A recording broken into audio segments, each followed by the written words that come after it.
নমস্কার বন্ধুরা, এই বাংলা নলেজ শোতে আপনাদেরকে স্বাগত।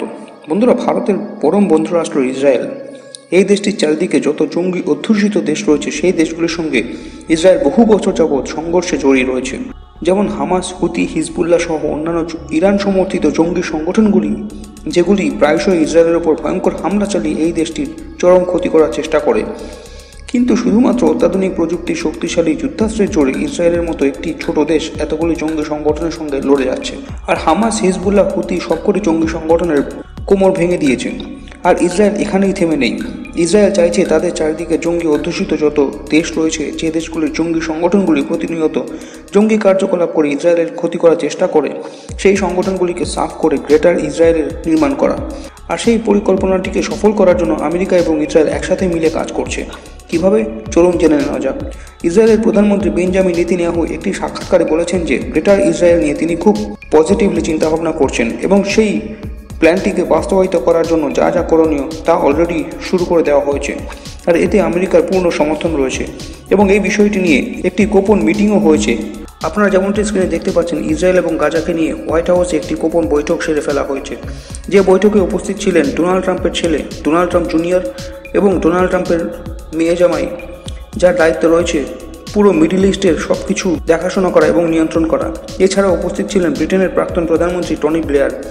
আর গ্রেটার ইসরায়েল তৈরি করার বিষয়ে ইসরায়েলের যে অ্যাকশন অফ প্ল্যান তা নিয়ে আলোচনা করা হয়েছে এই মিটিংয়ে, এবং খুব তাড়াতাড়ি এ বিষয়ে অপারেশন শুরু করা হবে। আর ইসরায়েলের জন্য এটি একটি বিরাট বড় সুযোগ গ্রেটার ইসরায়েলে নির্মাণ করার, কারণ আরব দেশগুলি এই মুহূর্তে সত্যিই অসহায়। তারা চাইলেও ইসরায়েলকে বাধা দিতে পারবে না, কারণ একদিকে তাদের নেভি এতটা শক্তিশালী নয় যে আরব সাগরে তাদের নেভি আমেরিকার নেভিকে কাউন্টার করতে পারে। অপরদিকে চায়নার কাছ থেকে তারা যে সাহায্য চাইবে সেই অবস্থায়ও নেই তারা। আর যদি রাশিয়ার কথা বলা হয়, তাহলে ইসরায়েল এবং আমেরিকাকে বাধা দেওয়ার মতো ক্ষমতা রাশিয়ার অবশ্যই আছে। কিন্তু রাশিয়া এই মুহূর্তে ইউক্রেনের সঙ্গে যুদ্ধে এমন অবস্থায় রয়েছে যেখান থেকে কোনো মতে অন্য কোনো দিকে ফোকাস ঘোরাতেই পারবে না।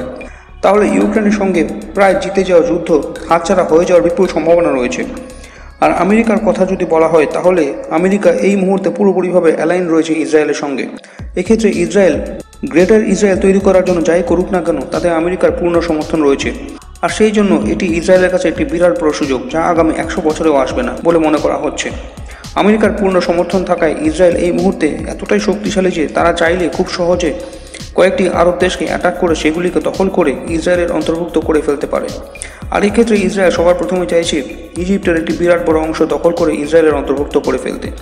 তাছাড়াও সিরিয়া, লেবানন, জর্ডন এবং সৌদি আরবের 25% দখল করে ইসরায়েলের অন্তর্ভুক্ত করে ফেলতে চায় ইসরায়েল, এবং গ্রেটার ইসরায়েল নির্মাণ করতে চায়।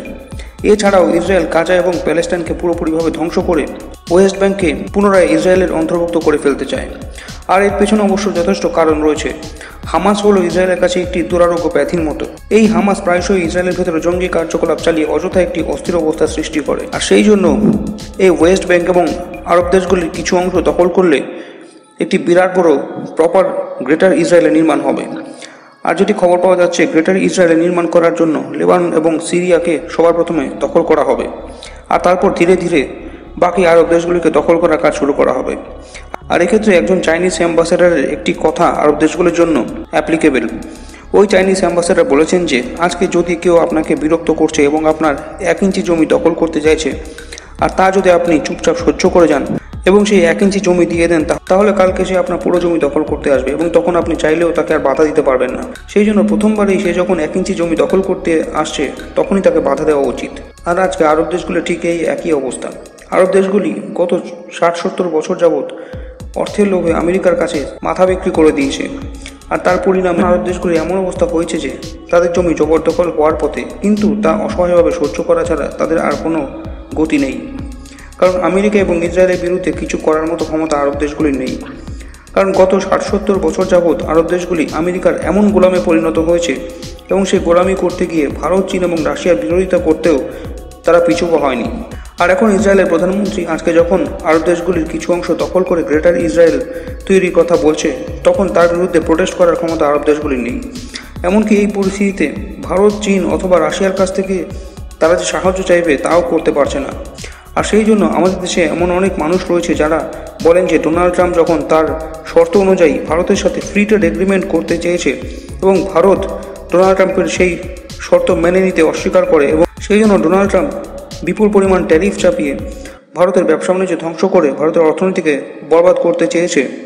এবং সেক্ষেত্রে ভারতের অযথা আমেরিকাকে রাগানো উচিত হয়নি। শুধু তাই নয়, রাশিয়ার কাছ থেকে তেল কেনা বন্ধ করলে কি এমন হতো। তো তাদের উদ্দেশ্যে বলতে চাইবো যে আজকে ভারত যদি আমেরিকার কাছে মাথা নোয়াতো, তাহলে ডোনাল্ড ট্রাম্প তো ভারতকে গোলামে পরিণত করার জন্য আরও কী করতো তা কল্পনাতীত। আর শুধু তাই নয়, ডোনাল্ড ট্রাম্পের পর আমেরিকাতে আরও যে রাষ্ট্রপতি আসতো তারাও ভারতকে গোলাম বানিয়ে রাখার জন্য যা খুশি তাই করতো। সেই জন্য ডোনাল্ড ট্রাম্পের খামখেয়ালিপূর্ণ ডিসিশনের বিরুদ্ধে ভারত যেভাবে রুখে দাঁড়িয়েছে এবং তাকে উচিত শিক্ষা দেওয়ার জন্য ভারত যে কঠোর সিদ্ধান্তগুলি নিচ্ছে তা দেখে সারা বিশ্বের শেখা উচিত। তো বন্ধুরা, এই বিষয়ে আপনাদের কি মতামত তা কমেন্ট করে জানান এবং ভিডিওটি ভালো লাগলে লাইক করে চ্যানেলটিকে সাবস্ক্রাইব করুন। ধন্যবাদ।